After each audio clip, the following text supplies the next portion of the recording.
Hello guys, క్విక్గా ఒక hair style చూసేద్దాం with get ready with me అనమాట. నేనైతే నార్మల్గా ఎప్పుడులాగే నార్మల్ హెయిర్ స్టైలే వేసుకుంటున్నాను. అంటే ఆల్రెడీ ముందు చూపించే ఉంటాను, లైక్ ఇప్పుడు వీడియోలో చూస్తున్నట్టు బ్యాక్ సైడ్ అల్లుకోండి అలా తీసుకుంటూ ఒక్కొక్కటి.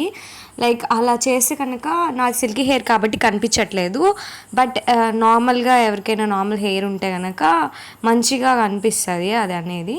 అండ్ నేను కొంచెం మెస్సీగా వేసుకున్నాను, నాకు అలా వేసుకోవడమే ఇష్టం, అంటే కొంచెం జుట్టు మంచిగా కనిపిస్తే. అండ్ తర్వాత ఇలా జడ వేసేసుకున్నాను అనమాట. నేనైతే క్యూట్గా ఇయర్ రింగ్స్ పెట్టుకొని వెళ్తున్నాను అనమాట. చాలా అంటే ఈ మధ్య స్టడ్స్ ఎక్కువ నచ్చుతున్నాయి, ఎక్కువ అంటే పెద్ద పెద్దగా పెట్టుకోవాలనిపించట్లేదు. కాలేజ్ కంటే డైలీ వేర్ చిన్న స్టడ్సే బాగుంటాయి అనిపిస్తుంది. సో నేను ఎలా అనిపించాను మీకు డెఫినెట్గా కామెంట్ చేసేయండి. Okay, bye guys, subscribe.